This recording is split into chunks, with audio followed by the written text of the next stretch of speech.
Hello everybody, this is Stephen Mohan, by the way. I think he's like up there with one of the #1 contractors in Ireland. You have to be. Oh, I don't know about that. Okay, you're not bumming and blowing, but I'm just saying you kind of have to be. Like, you're a pretty big deal. We're pushing on a bit, I suppose. Where in County Meath are you based in? Just based in Robertstown, just outside Navan, between Navan and Trim. Why are we in a class? Now, I have heard a story. Am I allowed to say the way I heard the story, and then you can correct me if I'm wrong? So I heard that Linster Farm Machinery boys were just sitting in drinking a cup of tea as usual about 10 o'clock, and this man just walks in and goes, I want a new harvester, 2 new rakes, etc, etc, and after a few strong cups of coffee, came out with the deal done. I wouldn't say it was like that. But I was summing it up here. This is a short video. I tell you how we came about. I actually had been talking to Owen in Linster, and we were looking at rakes, and we were looking at mowers and a tether, and that was grand. So we were very close to on doing the deal and that, and he kept at me, oh, you'll buy a harvest, you'll buy a harvest. I said, I won't buy a harvest. And this was probably in the middle of September last year. Because you and I had spoke about what drum to put into the John Deere. Because you were at that stage. Yeah. The harvester gave me a good bit of grief, and then, look, the maize didn't go well, and I just, I had enough, and I said, look, maybe in haste I done it, but it worked out, so I'm not too bad. That's the other side of it. We were out videoing you at the last of your grass there. So you're lifting it with your John Deere. So what Deere are you running there? 9700, so she's the V12 one, yeah. You were running 2 John Deeres previously? We had an 8400 and a 97. So you got rid of the 8400? I got rid of the 84 because, look, when the pressure's on with the grass, I suppose you need the horsepower to try and get through the work, and that was the main reason we're buying 2 big machines, like, you know, so. And does your 97 have the 30R header?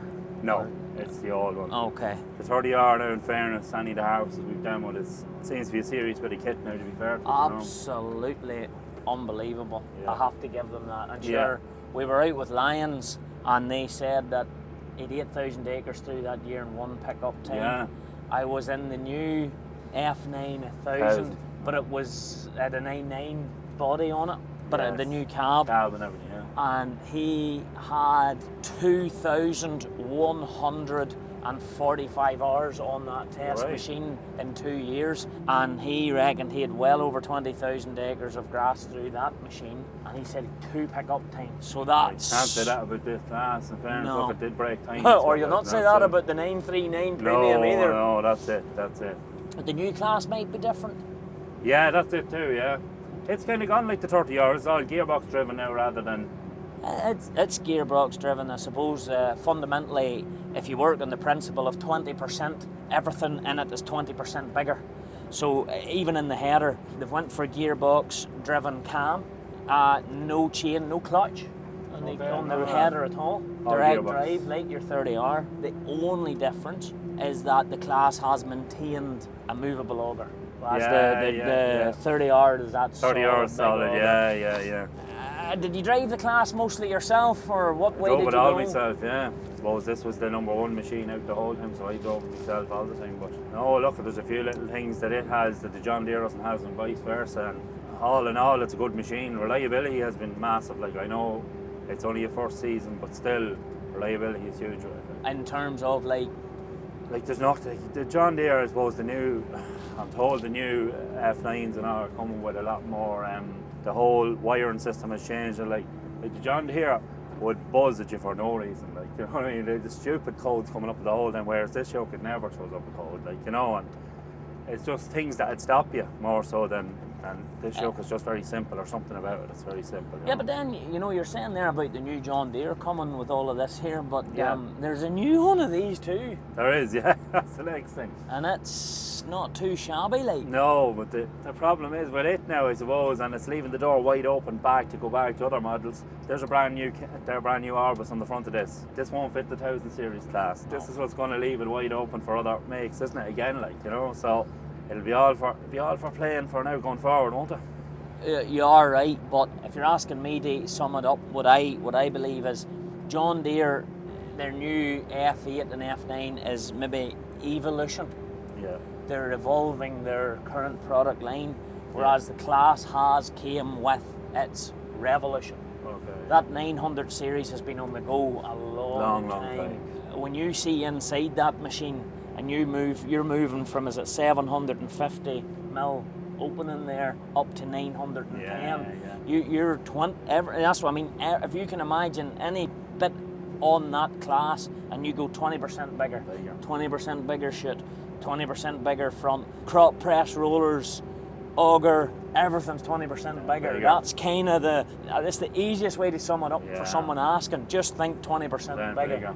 Because let's be honest, a 990 is absolutely pushing the engineering of this bodied machine to its max. Whereas I believe your 1200 class is only going to be middle of the road. And here, by the way, that's not official. Don't shoot me, class, because it's not. But I believe that they're going to go bigger. Yeah, and that will require, I believe, engine technology to improve, because they're at 1110 horsepower. But that is approved to run this is according to CLAAS now. That's signed off by MAN. 1110 horsepower up to 50 degrees ambient temperature. They'll stand over that engine up to that. So to go bigger, it's not just about what it does in a field in West Meath. Well, if I was asking you to tell me straight, CLAAS or John Deere harvester? At the minute, I would say CLAAS, just for even, like, listen to the cab on this, like my head used to be busting driving. Honestly, there's no noise in here. No. And the new one, I can promise you, is quieter again. Quieter again, I don't know, maybe the F9, look, it'll be interesting to try the new ones. F9's a lot quieter. Quieter, And then I suppose the later ones of the 9.8s and 9.900s, they had improved them a bit, to be fair to them. And then the 30R I found as well, the ones we demoed, because the lumps were going through are much smoother at grass, I found that was leaving them quieter too. Oh, look, it'll be interesting to see the F9 and the 10 series and see what's the one to go for next, isn't it? So you've chopped all year. Would they be steady out, or is it just a burst? Steady. We do look at, there is big bursts, don't get me wrong, but we do be cutting a lot of the year, like, to be honest with you. Look at, I suppose we're lucky we're in a great area. A lot of big dairy farms, a lot of big beef men. We're kind of steady at, like, you know, so like we've lads doing 3 and 4 cuts, which is helping the job a lot now, like, you know. That has changed everywhere, whereas we would see more 4 and 5 cuts. And I know a lot of people don't maybe understand that they're watching the videos outside of maybe Ireland, north and south. But with Northern Ireland, I suppose the agricultural thing was always different with the Common Agricultural Policy and pushing them out and pushing that. But Southern Ireland was always much more one big cut of grass. Oh, shut up. Or maybe 2 cuts of grass. But you're now seeing a lot more of this 2, 3, 4, and maybe even 5 cuts. And a lot more milk being driven. So that's giving you more acres. It is, because even your typical spring man now, like, we've got a lot of them that were only doing 2 cuts or gone to 3 cuts now. Then you have a certain number of indoor units now, which wasn't a thing around here. Depending on what way the nitrates and different things go, you could see more of that happening in the next couple of years, I think. Anyways, you know, but it's funny how there's a lot more drive to push milk. Big time. Since the quota went, like, realistically, I'm 20 years contracted next year. I started when 06, I was 19. When we got going, I suppose the silage, you were nearly, what would you say, polluted nearly with contractors. There were so many contractors around. Dairy men, I suppose, let's say a big guy before the quota went was 250 cows, 200, and he was massive, like. And now you have a lot of them are that now, you know what I mean? So the quota gave us massive scope. I suppose the farmers got busy themselves as well. They hadn't time to spread Slurry and stuff, and that's where the umbilicals came in then. And like, we had no umbilicals till 2015, like, and now we've 3 of them going, like, you know. So the whole thing has changed. You've a contract in 9 years before you got an umbilical system. And now you couldn't be without it. Yeah, exactly. Well, you're running 2 choppers and 2 wagons. Yeah, we're running both. Look, there's a place for everything. Like the wagons now, we've 4 cut to do now, probably for John actually this week, and another couple of guys, and it'll be wagon. It suits the job. Like, we can still tear away at maize, and a couple of guys can be away at that, not having to put out a whole team. To be honest with you, I would see the wagon being a little bit easier on grass this time of the year. Don't you like grass? I know it's going to be dry this year, but other years it'll be damp and it'll be wet. And when you chop with the self-propel, it's kind of going into mush. It's like what you take out with the lawnmower, kind of. Knowing the lawnmower is wet, but like when you can chop with the wagon, it's leaving that little bit of length in it, and it's nicer stuff in the pit, I find, anyways, you know. You're on Fent wagons. Fent wagons, yeah.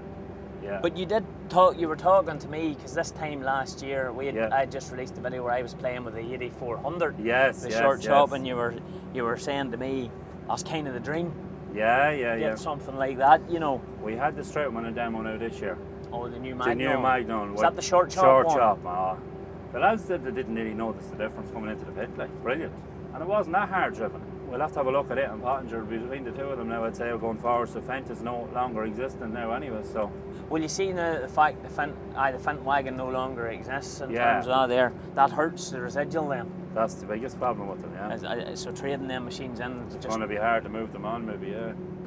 Hopefully not. Don't be saying that, Annie. No, but don't be saying that. Giving these dealers ideas before I even could hear them. But look at grand machine too.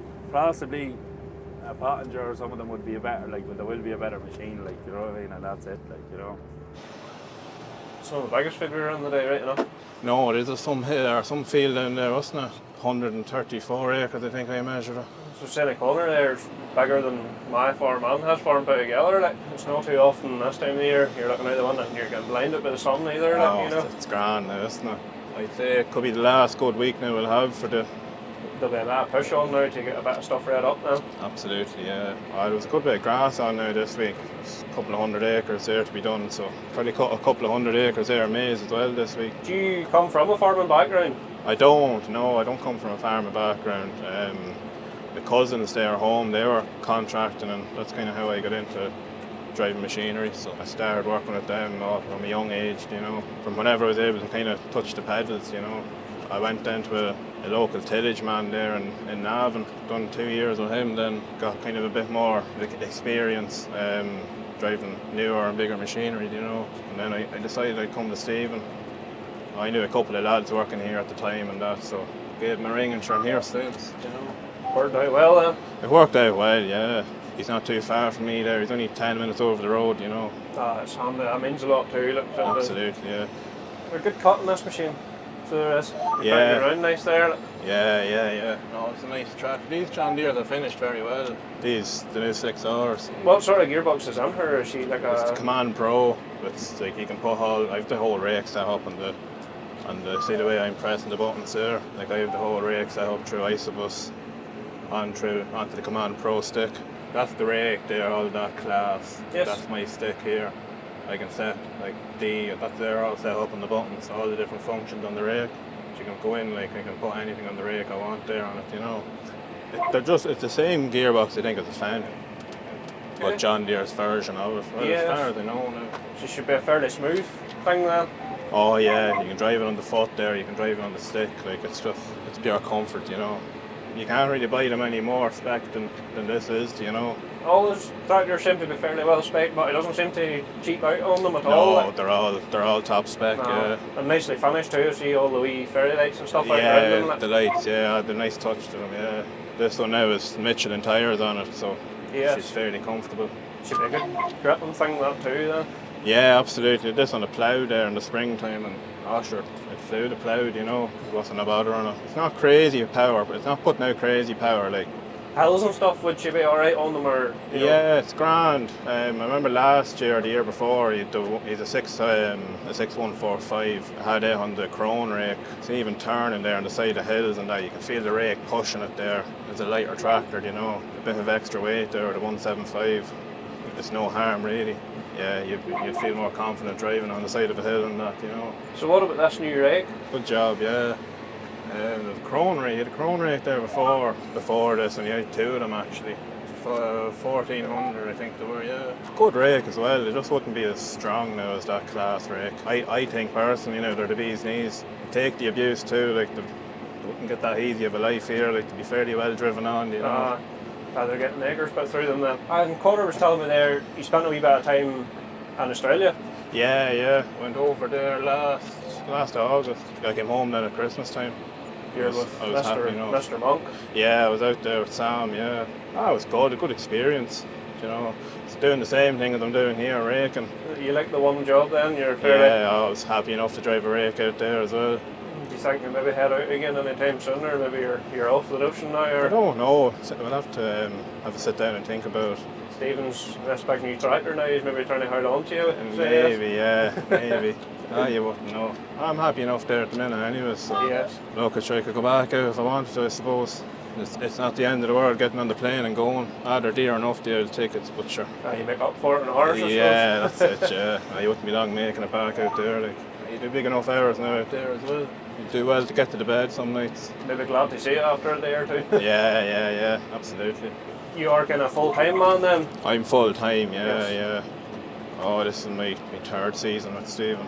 So I went there, obviously. I skipped last winter, obviously, and went to Australia. Came back then, and I started back with him there in January. So I'm sure, look, could be doing worse. When the grass is all over, will you jump on a trailer then, sort of thing, or what will you do? Or? Could do, yeah. You could put on a trailer, or normally there's the next job to head to with the rake, like, you know, or depends. Look, he's never really really too far behind you. Yeah, I know he's on a different job there now today, but during the middle of the summer there, like, you'd be looking across the hedge out there, you know. Pearce is always on then? Yeah, you never, like, you wouldn't, if you stopped there for 20 minutes, he'd catch you, like, you know. And I suppose they'll be running the two rakes then nearly all season? Yeah, most of the season they're out. Two harvesters are out there a good bit as well now this year. I'd say the CLAAS harvester done the majority of it, really. It's a fair yoke to get through work. He couldn't really stop it now, in fairness to it. I was saying it's about 9 or 9,500 I reckon is done acres on the CLAAS anyway. Yeah, you're about right, yeah. He was showing me there on the moors there, was last week, and he's a big M there, so he has 17,000 acres or something, or 16,000 acres put through it there the last 2 years. She'll definitely be earning her keep anyway then. Absolutely, yeah, she'll not be idle here. Come the winter then, Cal, what do you bat through the winter? Plenty of slurry to be at, there's a lot of maintenance to be out there in the yard, and plenty of washing and that to be done. Kick off there, it's the 12th of January. Go off there, start piping slurry. So the slurry goes right on up to be piping up there the whole way through springtime. You'd have tankers on the road and you'd have pipes out, you know, 3 pipe systems there. So it seems to be good money in the slurry, yeah. There must be some notion for it anyway. There must be. You wouldn't be doing it for the crack anyways. No, that can be messy enough sometimes, but you'd be looking at the tillage men there and they'd be parked up there on a wet day, and sure, you're still at the slurry, so you're not too bad. Keeping the meter running then? Yeah, you're kept moving, yeah. Runs tankers there. We used to run them with the DCI arm. He's changing now over to the overhead booms now this year. And then he'd have 2 pipe outfits out just direct pumping as well. Is he thinking maybe a nurse tank job or what? Nurse tank, yeah, he has a nurse tank there, so a slurry cat nurse tank. Yeah, he's going down the route with all overhead booms, so it must make sense to go that route from his point of view, you know. I suppose probably just purely for what? Volume of stuff going through it type of thing? Volume of stuff, yeah, and you're saving diesel. You're not running a pump on the tanker with the DCI arm, you know, you're not sending slurry with a big Doda pump there on the tanker, you know. Tractor's only taking over there, blowing in slurry into the nurse tank with the overhead boom, you know. So it's working out, I'd say, well from his point of view, and getting through more work as well, you know. Yeah, you move a lot of stuff there in the day. You've three big tankers drawn to a nurse tank or something, you know. You know, now there wouldn't be too many lads around here that would be moving the same amount of stuff now as Stephen is, you know. He's well set up for the job. That big shovel can push stuff. Oh yeah, it's something to it, yeah. See one of them tri-axle trailers coming in there and they're tipping up, and he's coming in then behind them and pushing the whole lot up at one go. Yeah. He knows back whenever he's making the 435 look small beside it. Like. I know, it's some loader now in fairness. You nearly wanted though with that big harvester, the 980 there, like him throwing tri-axle trailers at you there, like, you know, they're nearly convoying into the yard. They're straight in, tipped and gone, you know, they're not hanging around. With the Samco, the 16-foot fork with 7-foot tines in it now is working very well. Like, he's moving probably 90% of a tri-axle load in a hit, like, you know. Sam knows what he's talking Sam about. knows what he's at. That's what Colin says. Colin says, aye, Shawnee boy. But hey, there's a couple of Sams in your life by the looks of things. Sam Smith as Sam well. Smith as well. Yeah. Them Sam boys, they know what they're on about. They know what they're at. You do seem to like your Smith tri-axle. Yeah, they're very good, yeah.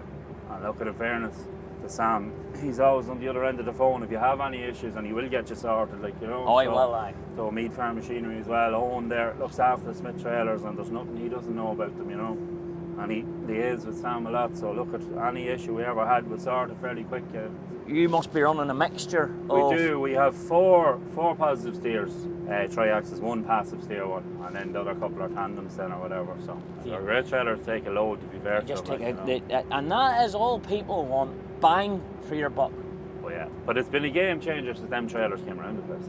Like you see in second cut and third cut, lightish stuff. Like you're putting 2.5 to 3 acres into one of them trailers. The biggest challenge at home, and I actually get this, and I'm not annoyed about this. This is genuine. It's just the fear of the size of them, and it's like when they went from single axle Frasers to tandem axles, farmers had this negative impression that it was, whereas they couldn't get it into their head initially that they're actually easier on the ground, and that's fine. It's just going to take time. But your CDS C40s now, the Super Cube, like the tandem axles, like I would consider them harder on the ground than the tri-axles. See, when you're cutting wet ground, you'd be better with all tri-axles with you. It just seems that you can spread the load in the trailer and it's not printing the ground near as much. But I think part of the problem is that trailer there.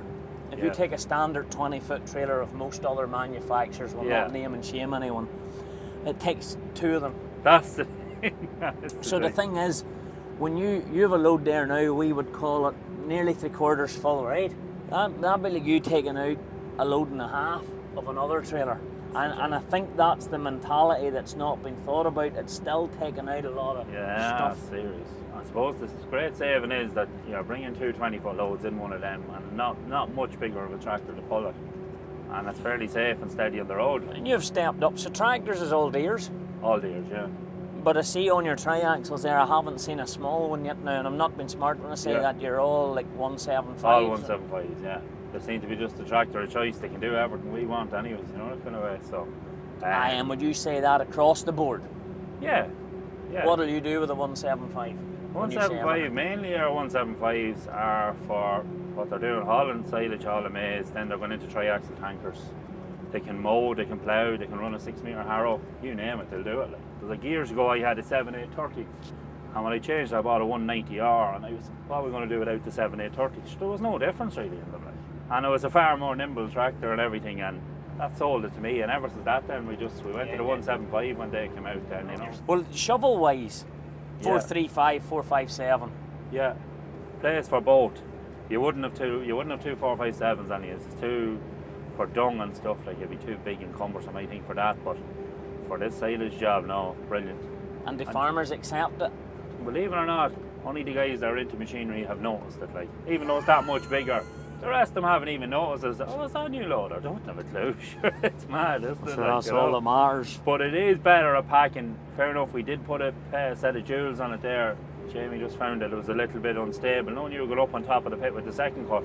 That fork, I suppose we have, is that wide and heavy out on the edges. If you hit a soft spot, it was laying over big time, you know, that kind of way. So that was the main reason he wanted it. Yeah, jewel on. Sam Monk does that. Yeah, I can see why he does now when you see it. Like, it is actually, it works very well, you know. Guys be shouting about going Volvo and this. Look, we had a Volvo. We started with an L60H, I suppose. Look, it wasn't big enough the day I bought it, I suppose. That was the thing. And then it was too sluggish, and sure, went from that to the 435 then, and sure, look. Is it a fair comment to say that the Volvo is probably a better built machine? I'd say it probably is now, to be honest with you. I grew up with Volvo, but like, they were reliable. Reliability was there with a Volvo, and it probably is. But it's not the grass daddy. It's not. No. You're buying the JCB basically because it's built for the job, isn't it?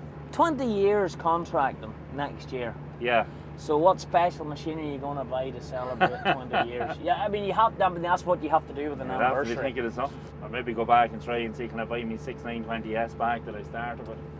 Oh no, we're She was the last. Do you know where she is? I know where she is, but I think the man that has it, I think, loves it, and he won't part with it, I think, you know. It would Send be the nice. boys around him. No. Yeah.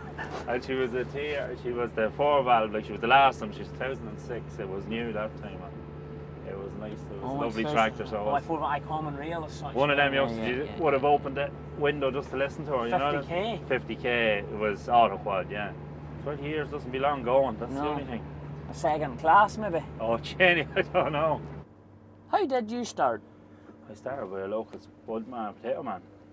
Pat Reynolds over there. I suppose it was kind of in the boom time when money was able to be got when I started. It was just for the crash and stuff. I remember my mother and father gave me the insurance money to insure the tractor, and I started and drew potatoes that back end. We started in September, and I went, bought a dump trailer then working on the motor with the M6 actually. That's what I done, but like you were leaving the house at 4:30 in the morning, this sort of crack. You have to work like, it's not for the faint-hearted. A lot of guys wouldn't do it. You benefited from I call it the Celtic Tiger boom. Yeah. The European money coming in. Yeah. Building the roads and that got you up and got you running. But how do you go from one tractor and a dump trailer to a brand new 980? 980. Just kept. 97. I suppose when I went in and I bought a Joskin with a trailing shoe, with which there was none of them around at the time. Lads were only getting going, and I got a good bit of work with that and stayed at the potato work. Then I bought a wagon, and I started with a wagon. Was that Joskin tanker and the trailing shoe the foundation of 50% of your turnover? It got being me into, Slurry? yeah, it got me into a lot of farms. And then I suppose a lot of them, a couple of farmers themselves bought them then at that stage, I suppose. And then when the quotas went and the umbilicals came, and you're in that many different yards now with umbilical where no one else really got into it, and that's how you would have kept building up and up your silage acres too, you know. Where is your business going? Like, where do you want your business to go, or what's your... I'm probably nearly at my peak, I think, and I can't see it. It's just kind of to maintain it now, I suppose, and look after the customers we have and keep as fresh a machinery as we can and try and make life a bit easier. That's where I'm looking at, and that's where I'm hoping it could go, you know.